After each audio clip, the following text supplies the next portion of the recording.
Okay, so last time we talked about the supply and demand model, and we left off by saying, look, as far as export goes, as far as import goes, and all of those things, they're good for your country from the economic surplus point of view, although there are distributional consequences. There are sometimes the consumers are the gainers when you import, sometimes the producers are the gainers when you export.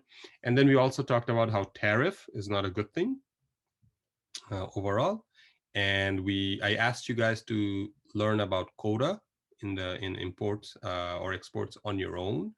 And the general concept there was no matter which one you are dealing with, you're always going to find that government intervention is generally not a good thing. So that was the basic takeaway. So today what we're going to do is we're going to talk about taxes. And let me get this set up. Yep. So with taxes, what we're going to do is we're going to ask the question, okay, first of all, are taxes efficient? And by efficient, we mean, is it good in terms of economic surplus? Is it good or is it not good? So that's the one of the question we're going to ask. Then the second question we're going to ask is, if we're going to tax, who are we going to tax? Should we put the tax on the consumers, or should we put the tax on the sellers? So the way that tax would work, and we're talking about per unit tax here, there are different kinds of tax. We're talking about per unit tax. So every time you buy a pen, the buyer has to pay some extra tax. So that's a tax being put on the buyer. Like every time you buy a pen, you pay $1 to the government. Every time you buy another pen, you pay $1 to the government. So that's a tax on the buyer. Or you could put the tax on the seller. Every time the seller sells a pen, the seller has to send $1 to the government. So that's putting a tax on the seller. So then the question becomes, who do you want to tax? And in case you're wondering, do we see this? You see it all the time. Every time you go to a restaurant and you look at the menu, and then they say that the appetizer is $10, you never end up paying $10. You always pay more than $10. Why? When you look at the receipt, it says $10 and then taxes. So that is basically a tax on the buyer. Okay. But you could see a version of this where it's also a tax on the seller. So what we are going to check is to see whether tax is any good in terms of economic surplus, whether we should be taxing the suppliers or the consumers. And then if it so happens that the tax affects both the suppliers and both the buyers, and it's highly possible both will be affected, who gets affected by it the most? Is it the buyers who get most affected, or is it the sellers who get most affected? So those are the three questions we're going to try and answer. Is it clear where we are headed today? So we're going to spend some time talking about that, and hopefully we'll be able to finish this up within the next 30 minutes. That's the aim. But as always, you ask me questions, you slow me down as you need. So let us get started with a very particular question. So we set up a particular demand curve, which is Q equals 30 minus P, and that's our demand curve. And we have a supply curve, Q equals 0.5P, okay? You see the inverse demand version as well. Hopefully that language is not messing with you. We talked about it before. It's basically writing the same demand and the same supply equation, but P in terms of Q, we just call that the inverse version of the same equation. Okay.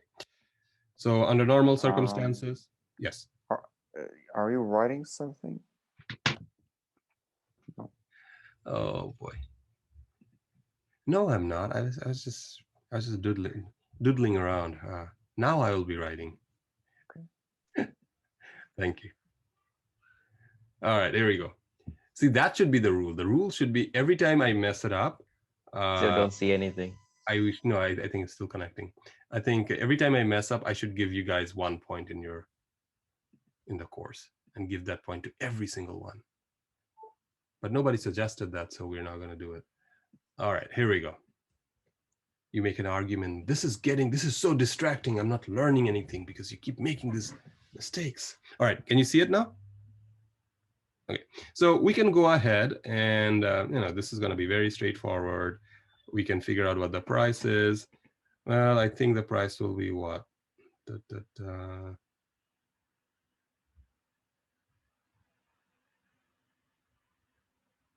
2Q. Does I think anybody it's know? 20. I think it's 20. Is it going to be 20? I think it'll be 20. Okay. So then the price is 20. And what is the quantity going to be? Someone tell me. 10. Yep, that's correct. Everybody knows what we're doing. I mean, right? At this point, if we don't know supply and demand, that's a problem. All right, cool. And then you can figure out the consumer surplus. It's going to be this upper triangle. So consumer surplus is going to be, let's see, you have your demand curve here. That number is 30. So it's going to be half times 10 times 10. So that's going to be what, 50? Is that right? Yep. I need head bobs up and down. Okay. So I'm not going to do this any further. You guys know this. So there you go. You're going to get a quantity traded 10. You're going to get a market price 20. If there's no taxes, buyers pay 20 bucks, seller gets 20 bucks, consumer surplus is 50, producer surplus is 100. Government doesn't get any money because they're not taxing. Economic surplus is consumer surplus, producer surplus 150. Okay, so that's that. So here's our first question. What happens if we put a tax of $6 per unit? $6 per unit on the buyers. What happens then? So if we put a tax of $6 on the buyer, so let's draw this again.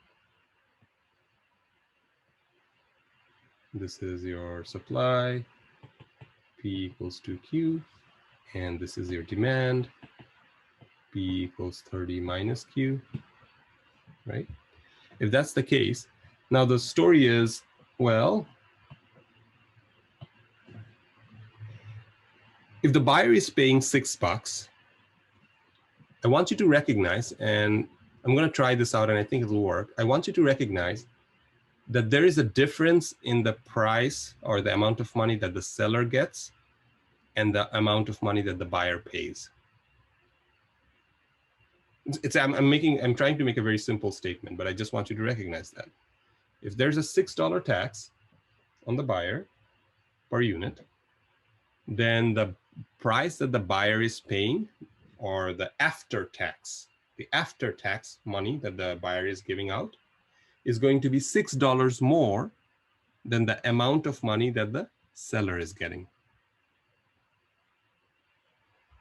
Is that absolutely clear? So that basically means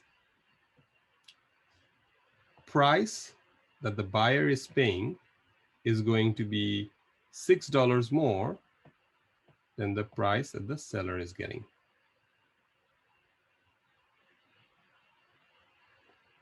And the way to think about this is from the demanders, the buyer's point of view.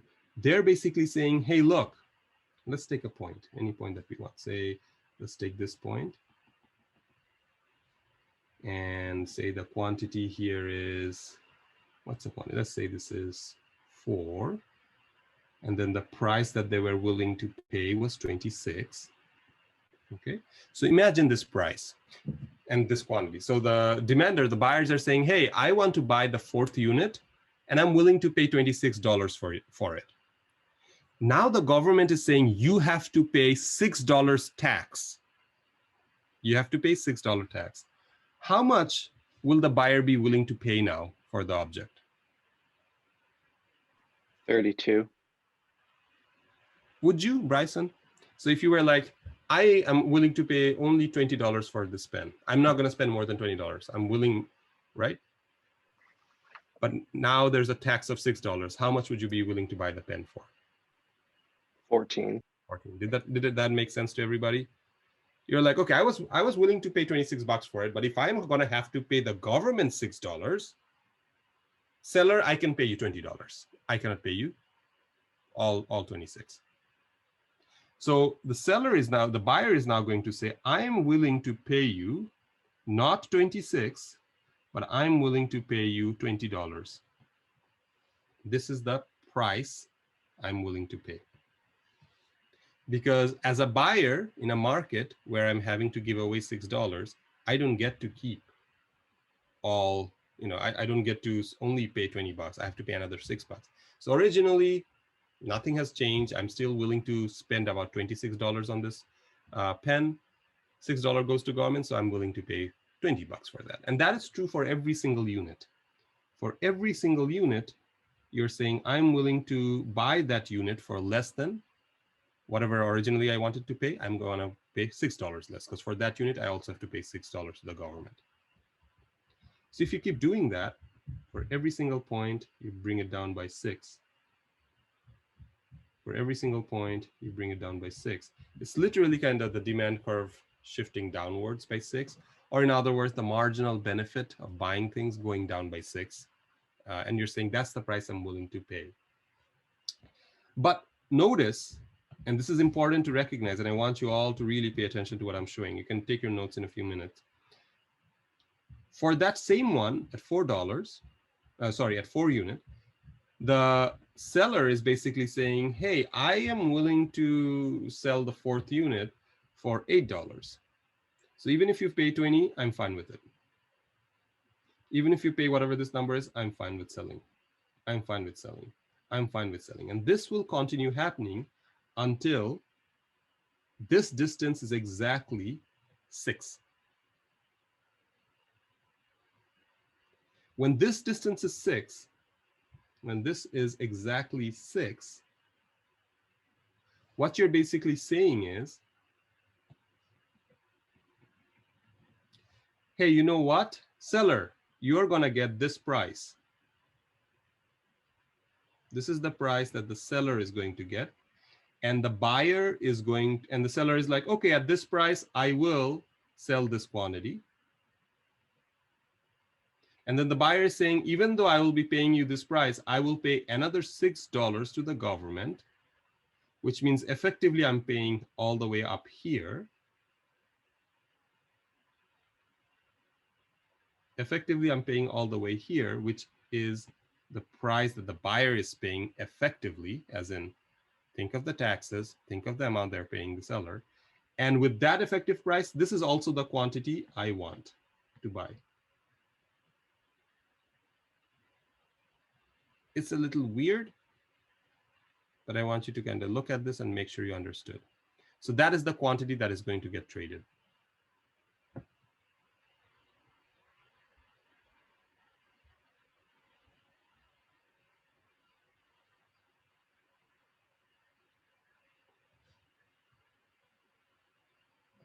Questions about this?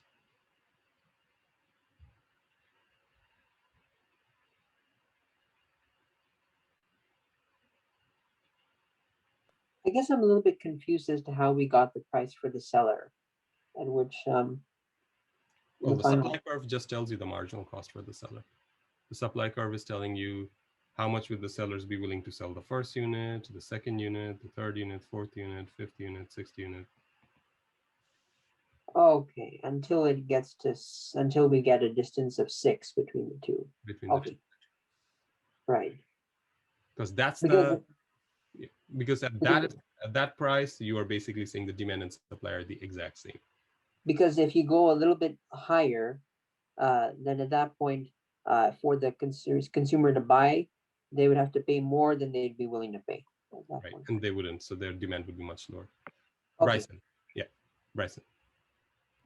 So is the area of that rectangle just like tax money, and then the area above is consumer surplus, and the area below is producer surplus?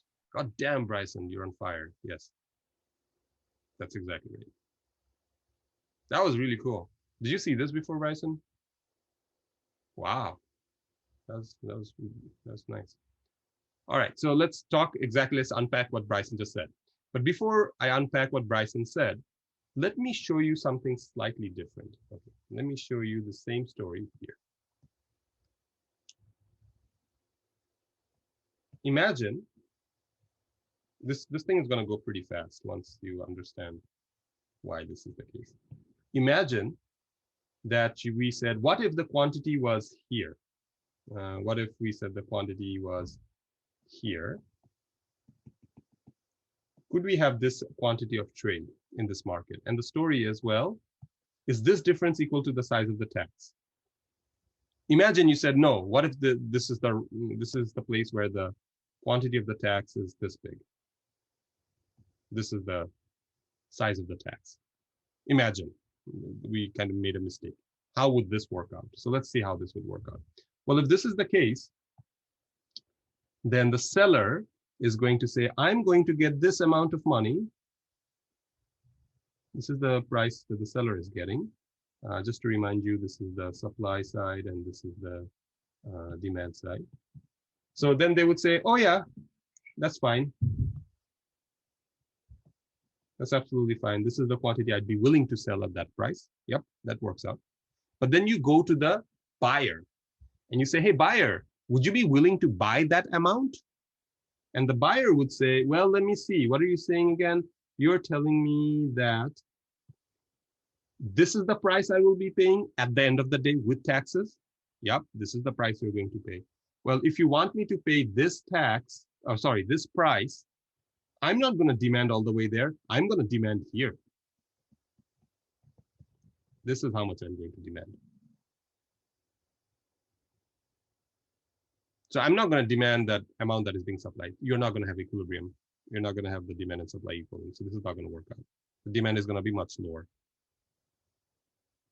So you cannot just choose any point and do this. You can make a similar argument on the other, like the other side, as in, what if this was smaller? It's also not going to work. The only way this is ever going to work is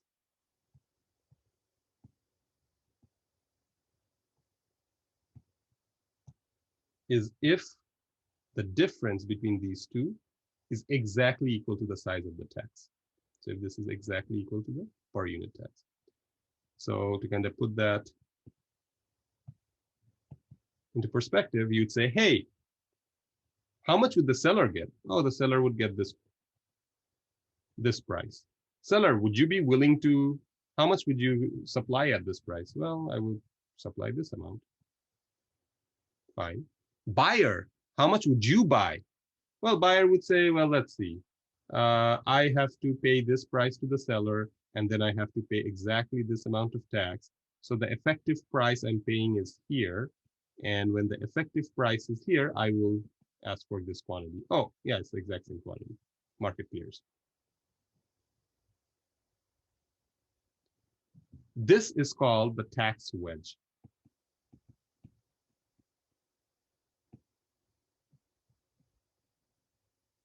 Okay.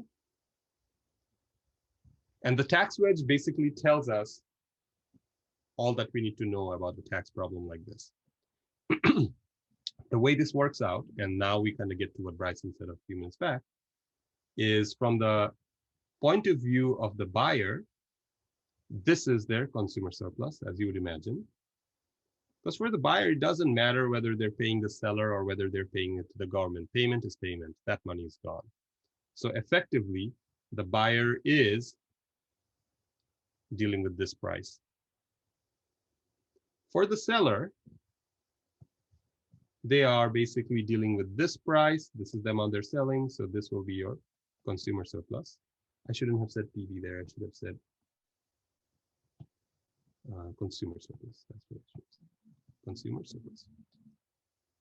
For the producers, well, this yellow part will be the producer surplus. And then this was the part that I liked the most about what Bryson said. Since this is the size of the tax, and this is the quantity that you're selling or trading, tax amount per unit. So I am charging $6 per pen, and I'm selling 8 such pens. So the government revenue will be 8 multiplied by 6, the area of the rectangle. So this will be your tax revenue.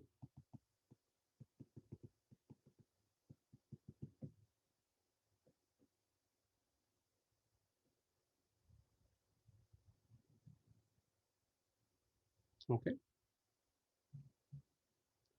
Yes, no, I need some head bobs up and down, left and right.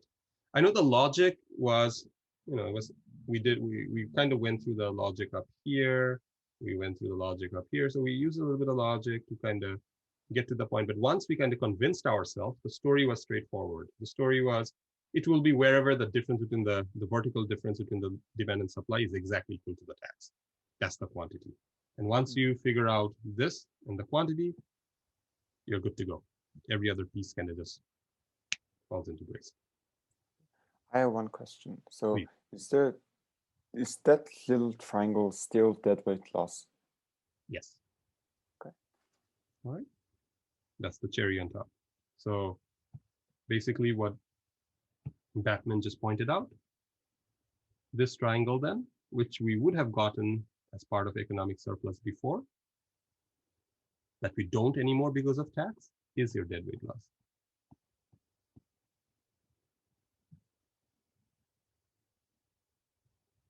Here's another little piece that you might not have thought of. So I'm now tying loose ends. Here's another piece. The market price, the price that they write out on your menu, is going to be this one. We're going to call it P market. So the market price is some number, $5 appetizer. $5 is what you see. And then when the buyer is about to pay, they get a bill saying $5 plus tax, plus this, $6.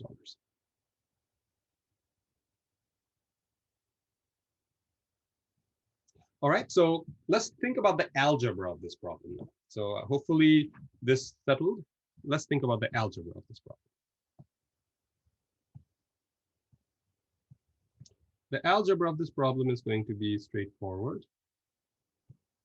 Actually, one thing you learn as a teacher is never say anything is straightforward, because that's not fair. What if a student doesn't find it straightforward? Now you just mess them up. And boy, have I come across material which I don't understand, but others understand, and I have no idea why. So that happens all the time. So supply is basically P equals to Q. So I'm just going to do the algebra part now. And D is basically P equals 30 minus Q. Now I know there's a tax of $6 per unit on buyers. And I know my answer is it's going to be wherever this is. This difference is 6. So the first thing I'm going to do is I'm going to try and figure out what this quantity is. What is this quantity? I'm going to try and figure this out. The way I'm going to do the math there is I'm going to say the price that the buyer ends up paying minus the price that the seller ends up getting is equal to exactly 6. Or in other words, what I'm saying is PB minus PS is exactly equal to 6. But what is PB? Well, PB comes from the demand curve, which is 30 minus Q.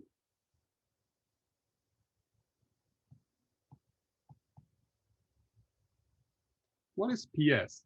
PS comes from the supply curve, which is 2Q. And that difference equals 6. A little bit of hocus pocus. You solve for Q, you'll know exactly what this Q is. So this is 3Q, 24, Q equals 8.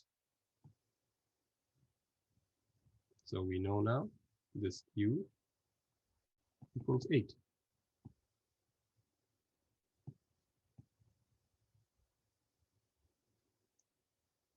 Once you solve this, the rest just falls into place. It's a bunch of lines, a bunch of triangles, a bunch of rectangles and stuff. You have pretty much know everything that you need to know. Did that make any sense? In this class, we're going to take that as a given that you know how to find intersection points, lines, areas. So now you can just go ahead and figure everything else out. So if we go ahead and solve this, what you're going to get is this. Tax on $16. Can you guys see it? Is it too small? Oh, I'm not sharing my PowerPoint. Of course I'm not. That's what I do.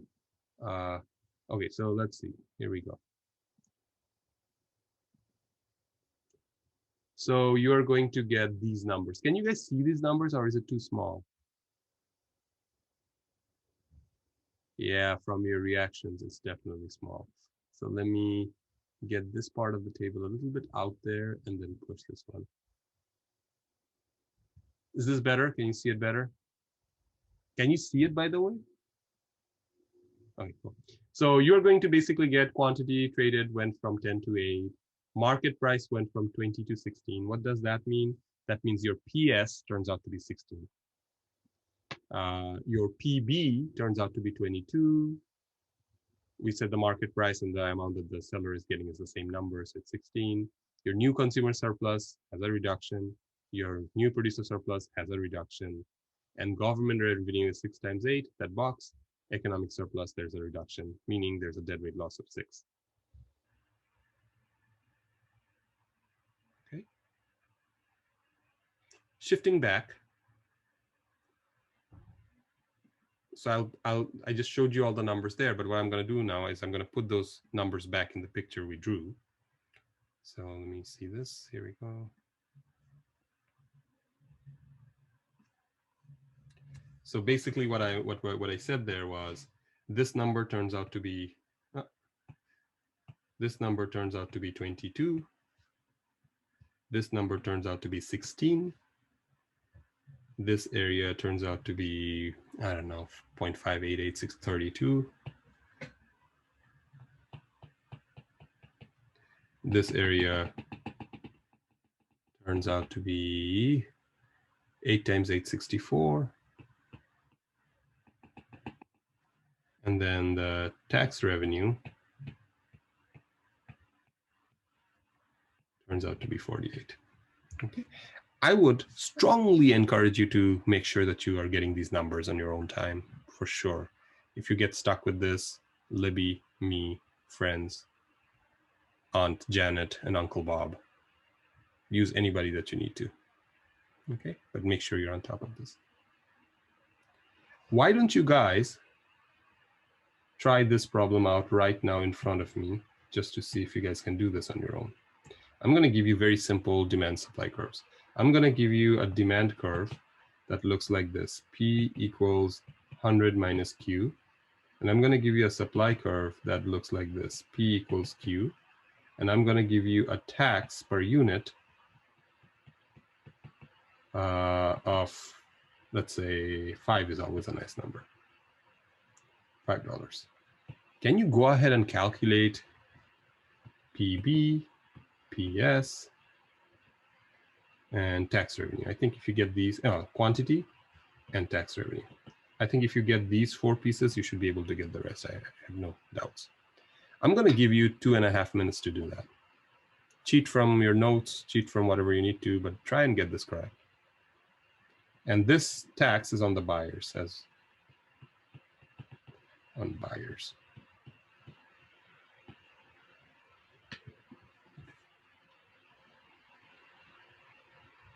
Alexa, set alarm for 2.5 minutes. 2 minutes and 30 seconds, starting now. All right, I'm going to turn off my microphone and I'm going to turn off my camera and I'm going to eat my oatmeal. I'll be back in 2.5 minutes. If you have questions, speak up, I'll hear you, and I'll turn my microphone on.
All right.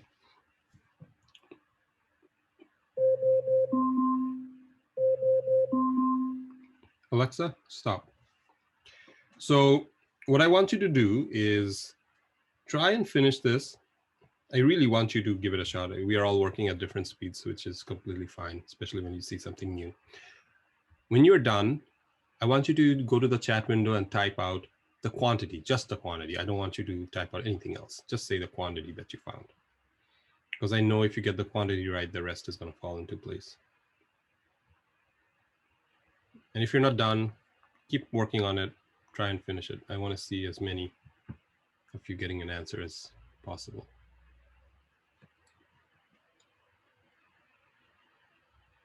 Oh my goodness, there's a big disagreement. A bunch of you are saying 95 divided by 2, and the others are saying 47.5.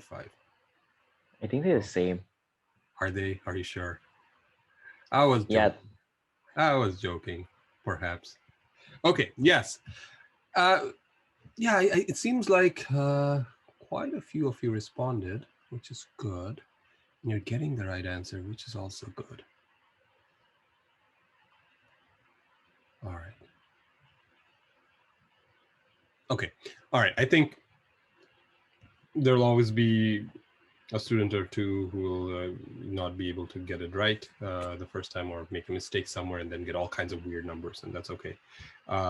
So let's kind of very quickly take a look at this and make sure that you got it correct for the right reasons.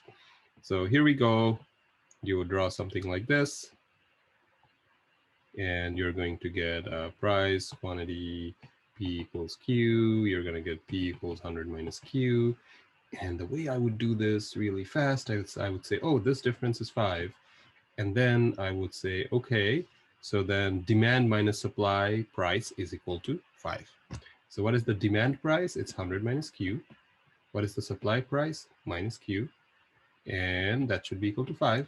And then I go ahead and solve this problem. I end up getting Q equals 95 divided by 2, which happens to be 47.5. And once you know that, the rest just falls into place. Now, I didn't ask you guys to share these answers because the more algebra you're going to do, the more chances are you're going to make mistakes. And I don't want us to get all confused about the mistakes that we are all making. So that's why I didn't ask you to do that. But I'm assuming at this point, this goes back to our first week's lectures and stuff like that. These things we should be able to do. A bunch of lines, bunch of points, figure out all the triangles, rectangles. Is everybody very comfortable with this? Perfect. Great. So now the second question is, what if we put the tax on the seller? So imagine we are now putting a tax of $6 per unit on sellers. How does that change things? Well, let us draw the diagram and go through the logic. So you have your P, you have your Q, you have your demand curve. That is, let's go back to the original one, P equals 30 minus Q. We have our supply curve, P equals 2Q. And we are saying there is going to be some kind of a tax on the sellers.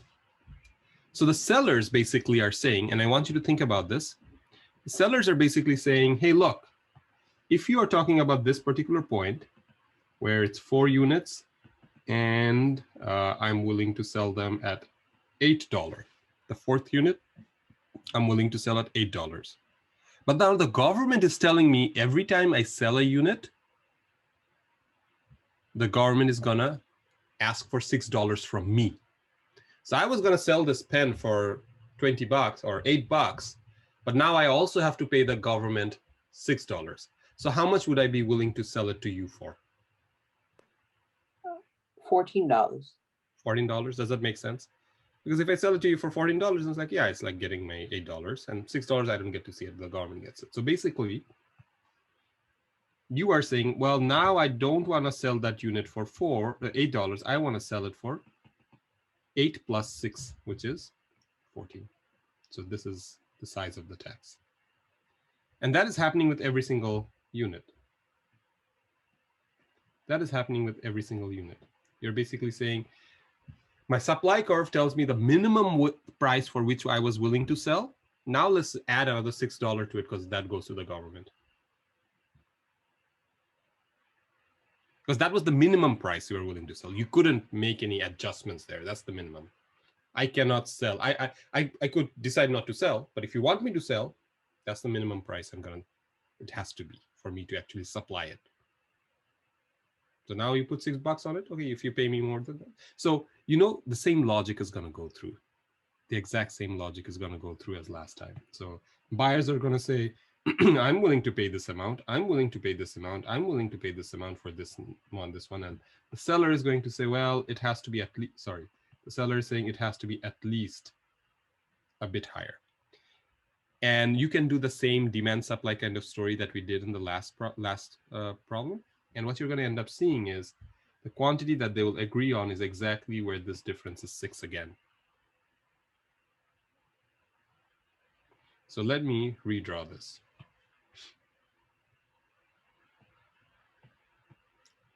So it's going to come down to this. You're going to have your demand, you're going to have your supply, and you're going to end up choosing a point where this difference is exactly equal to T per unit tax. And you're also going to say, hey, you know what? This is going to be the price that the seller gets to keep, and this is the price that the buyer ends up paying. The seller sells it at this market price. This is the market price. They sell it at this price, but then they take $6 from that and gives it to the government, and they end up with PS.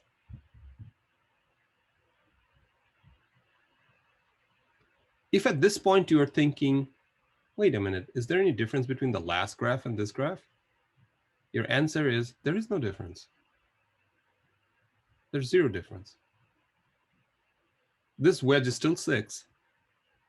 When you do the algebra of it, you're still going to end up with 8 here. You're still going to end up with 16 here. You're still going to end up with 22 here.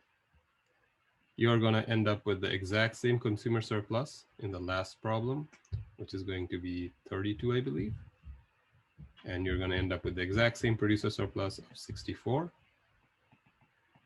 And you're going to also end up with the exact same tax revenue of 48. Nothing that is meaningful to us will change. And your deadweight loss will also be the exact same number. 6, I think. 6 or 8 or something like that. Whatever the number was before, it'll be the exact same.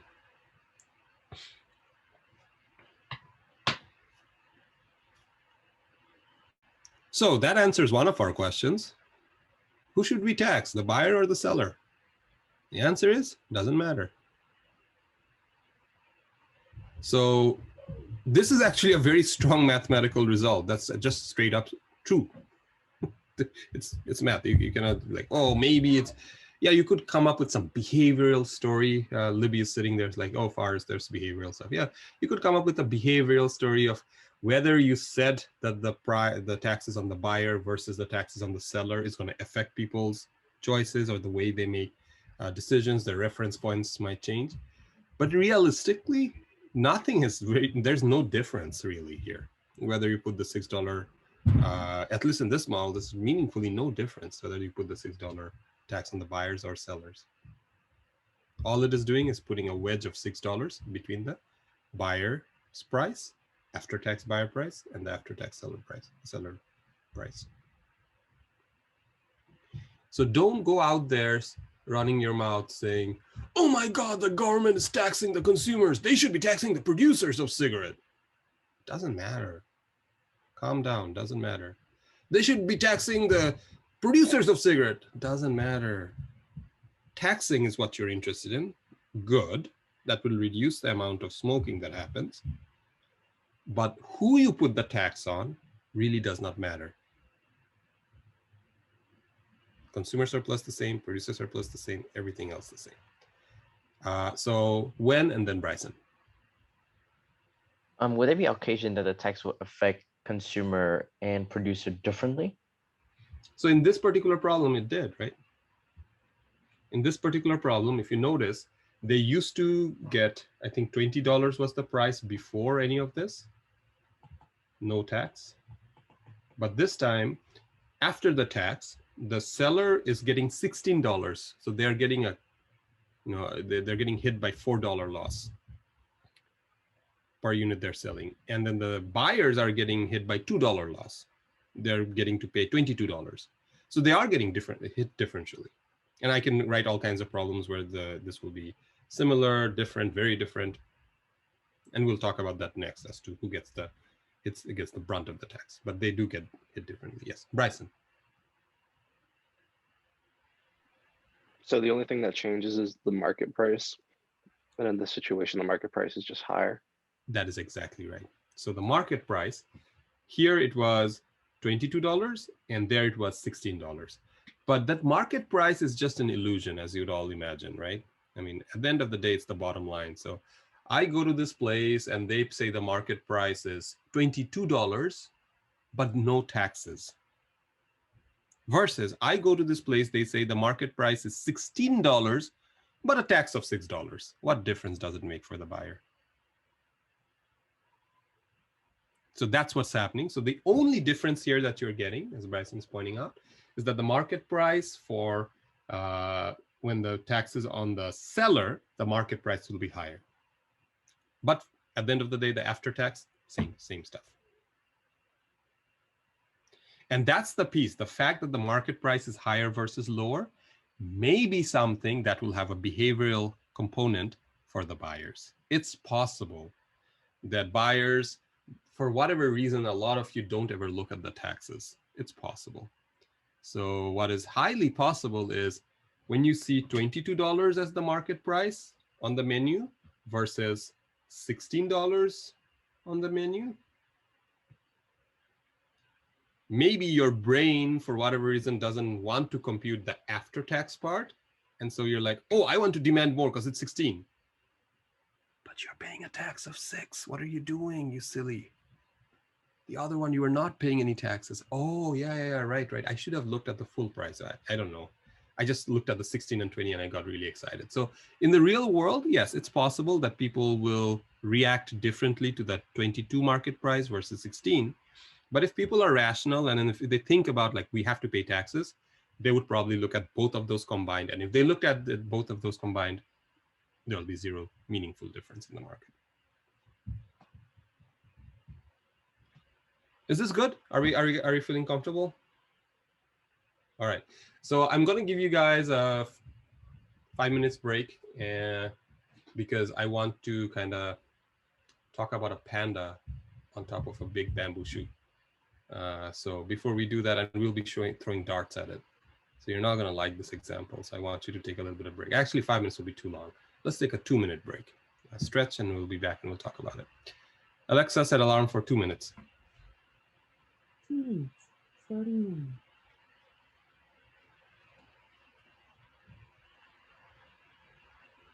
Hey, Libby, how confusing was that? I guess I can say I followed it really well, but I also know the concept. I think it was pretty good though. You see the difference from last time, right? Yeah, as opposed to just like talking about it more in terms of the tax as opposed to a shift, I feel like was like the conception, which I think is smart because I found last term they'd be like, oh yeah, it moves down however much. And I was like, well, it moves down the amount of the tax. It doesn't move down just an arbitrary amount. It's like, so I think like explaining it that way will make it, again, like the end result is the same. It's just conceptually, I think this might've been like shows more what's shifting and why it's that amount as opposed to, oh, it shifts and it coincidentally is the tax, you know? This one, I think will have its, so this is coming up now. When we talk about vertical demand curves, vertical supply curve, this becomes a little bit more annoying. Yeah. Like you have to use your logic a bit more. So we'll see how that goes. We'll try to get it with the panda. Yeah. The panda. Oh man. I should probably move away from that example. I texted Tracy just now, and when we were talking about the real estate challenge, and I was like, we're talking about the real estate challenge, TBT. It's like, we still, we both learned. I'm like very good at Excel now, and I know like all the little tricks about dragging stuff down, and everyone's like, oh wow, you're really good at this. And I was like, thank you, thank you. It's from this one project I did in intro micro. But so Yeah. Well, I'm glad. I think that's I'm glad. nice. Yeah. Alexa, stop. It's kind of funny. Like I teach all this microeconomics, and then students, like years later, all they remember is the real estate challenge. Like, yeah, you did some. I don't remember that, but I remember this real estate challenge. All right. Yeah. Welcome everybody. Turn your cameras on if you are able to, or if you want to, or give me some emojis so I know you're here. And let's get started. All right, cool. I think there's sufficient number of you. So let's get started. So if you saw this problem itself, this particular one, we just talked about this. You had a $4 cut in price for the seller, and you had a $2 increase in price that the buyer was paying. So this $6 was kind of broken down exactly, right? $2 and $4. You see that? It's kind of interesting that they just add up. And of course, the buyers are getting hit harder. Sorry, the sellers are getting hit harder. They're having to take a $4 cut. And the buyers are also getting hit, but they're getting a $2 cut. Now, in terms of utility and all that, we cannot tell who's getting hurt more or who's getting hurt less. But just in sheer numbers of dollars, in terms of prices, definitely one is getting hit more or less. So to kind of understand who tends to get hit harder by these taxes, is it the buyer or the seller? The example I use is that of a panda. So imagine the cutest panda that you can imagine, and then put him at the top, or her at the top of a bamboo shoot. You guys know what a bamboo shoot is, right? It's bamboo, basically. So it's stuck to the ground and it's sitting at the very top. And then you're trying to shoot arrows at it. No, let's not shoot arrows.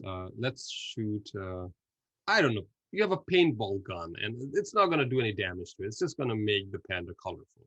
It's probably making it a bit annoyed, but you know, the panda is playful and it likes to play with you, so it's not really actually scared either. So you're trying to shoot a paintball at the panda that is a playful panda and likes to play with you, and it's sitting on top of a bamboo shoot. Now imagine the bamboo shoot is very rigid, superbly rigid. It doesn't move, doesn't flex. The panda's weight is not high enough for it to kind of move in different direction. Do you think your chances of getting the panda hit are higher or lower? Much higher, right? Can move. Sitting target. On the other hand, if the bamboo shoot was very flexible, it was very easy to move left and right, you would imagine hitting the panda is going to be much more difficult, right? Keep that intuition in your gut. It will help you understand taxes. If the demand curve is such that it's not responsive to price, the demanders are going to get hit by much of the tax. If the supply curve is such that it is not responsive to price, it's not flexible, the suppliers are going to get hit by the tax hard. Think of the tax of the paintball bullet. I guess not bullet, paintball. Yeah, think of it as the paintball. So basically, it's a competition, a relative competition between the supplier and demander. Whoever is more flexible will be able to avoid the brunt of the tax. Whoever is less flexible is going to get hit. Okay. Now let's go to our iPad and make sense of it.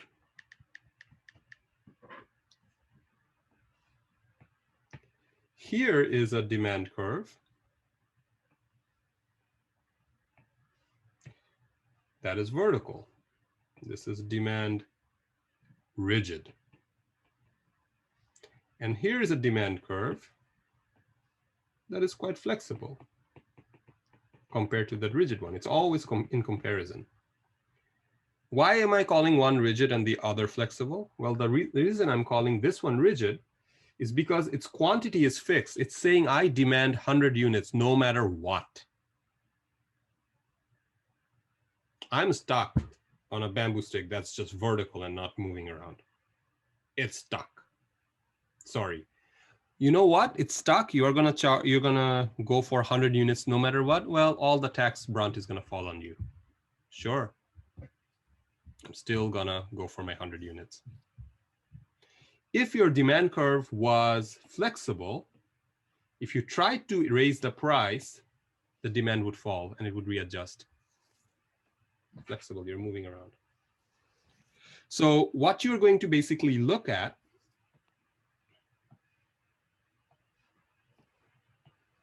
is when you look at a supply and a demand situation.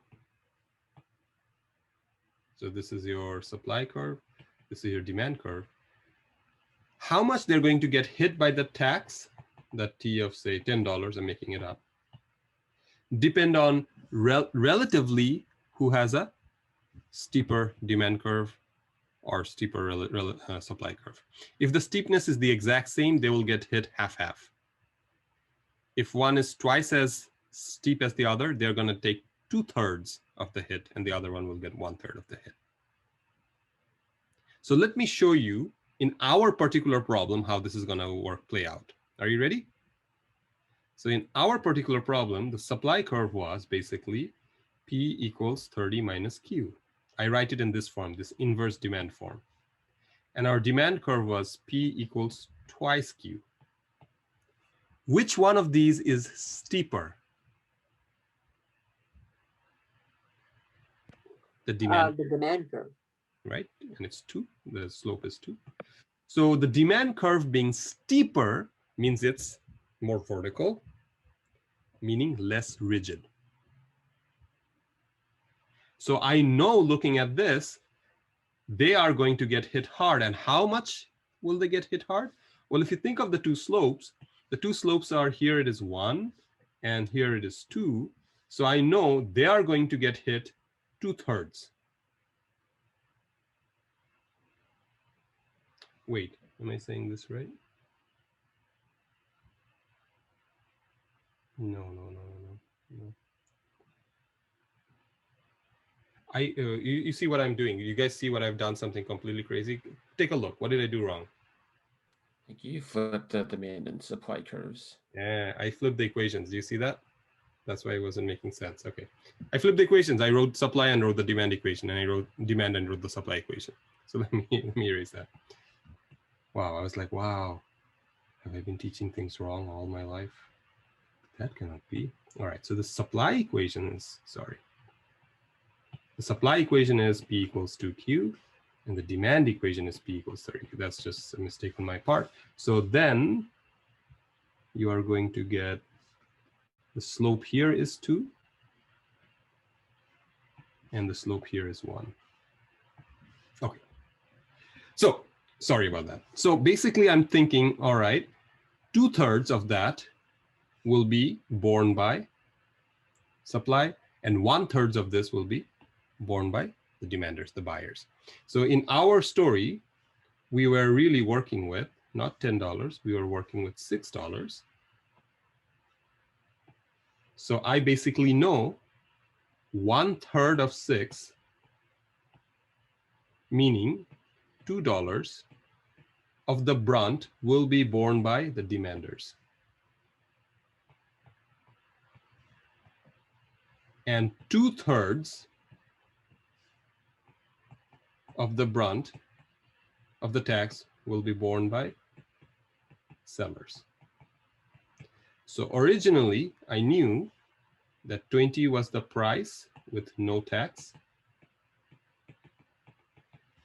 So with tax, the buyers are gonna get hit by $2. Sellers are going to get hit by $4.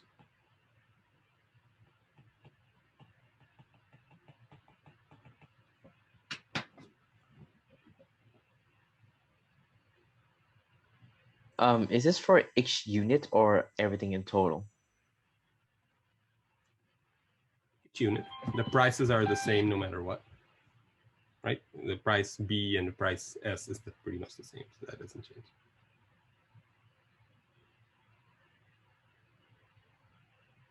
Did that make sense? Is it settling?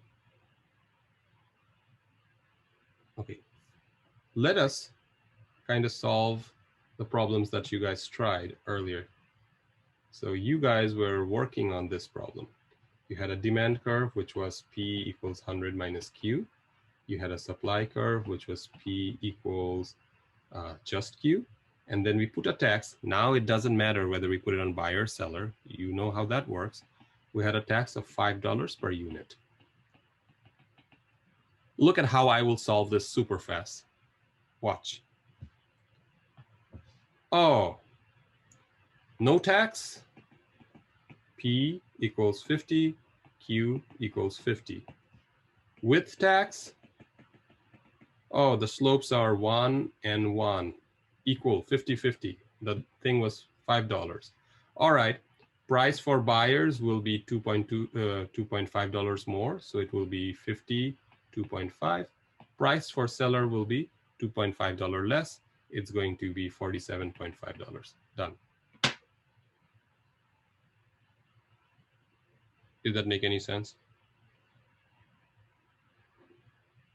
So before tax, the price was 50. Seller was giving 50, buyer was paying 50, seller was getting 50. After tax, they're both gonna get hit, but how much? Well, they're gonna get hit $5.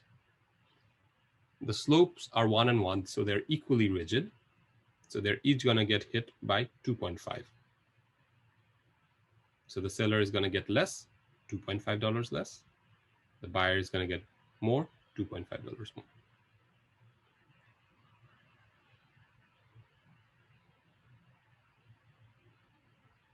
I didn't solve for the quantity. I would have to do the math to figure out the quantity.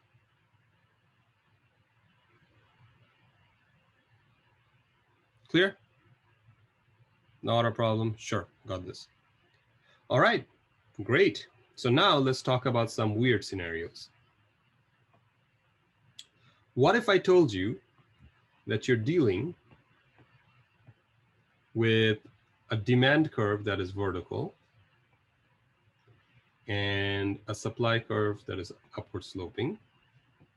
And I told you the demand curve, I'm not telling you what the demand curve is. I'm not telling you what the supply curve is, but I'm telling you that the price is $28. You understand the setup? Is this equilibrium price? No tax yet? Yeah, equilibrium price. Yep. Everybody gets this? I know it's vertical. You don't like looking at vertical demand curve. It is what it is. So now my question is, I put a tax of $9 per unit. What will be the new price for buyer and new price for seller? Is everybody understands the question? I'm not going to give you any more information than I already have. So with a tax of $9 per unit, my question to you is, what is going to be the price of effectively the price that the buyer pays, and effectively how much is the price that the seller receives? By effective, you could say after tax.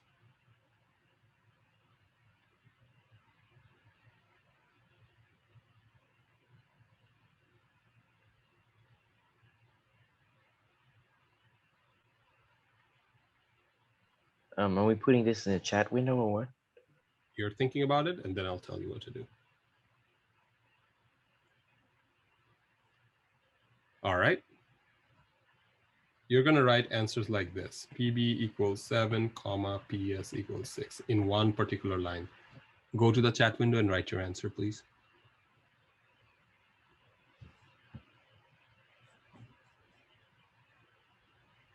Just write whatever you got. If you say not sure, that's fine. I just need to get some feedback on what's going on.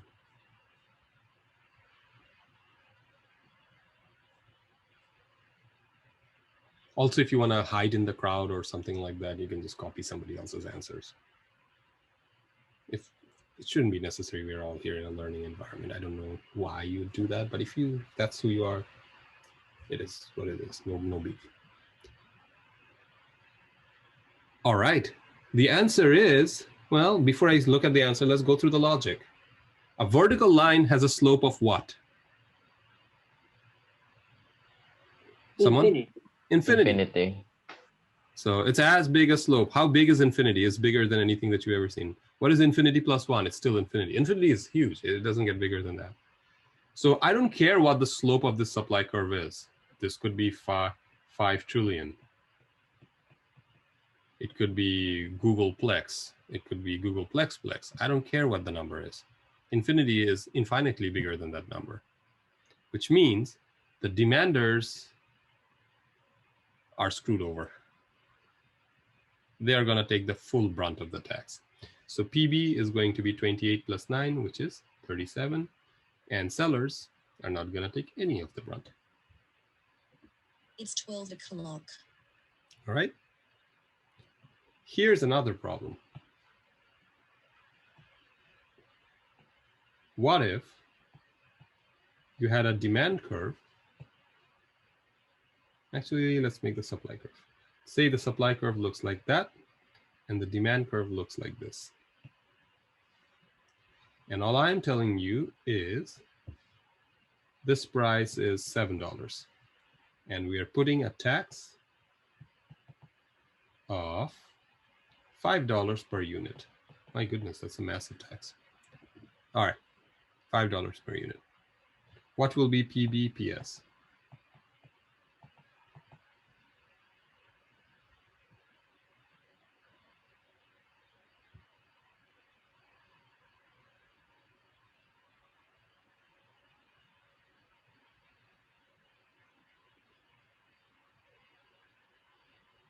All right, that's it. No more time.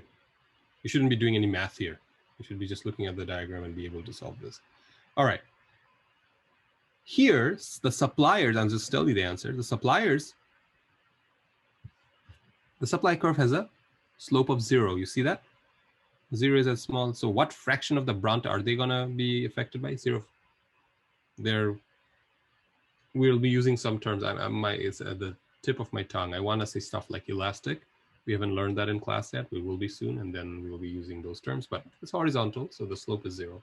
So sellers are not going to get hit at all. Buyers are completely going to take the brunt.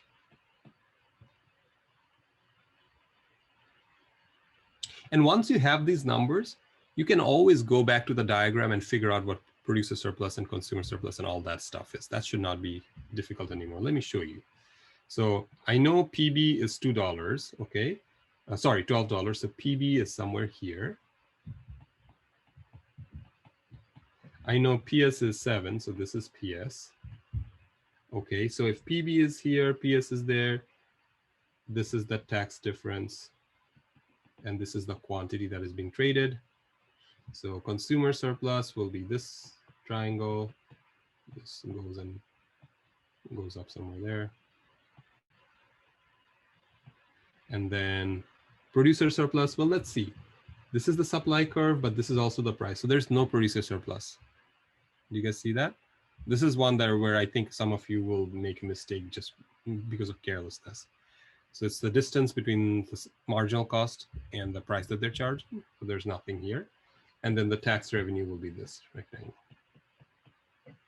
And of course, you have your deadweight loss, because you know it would have gone all the way there.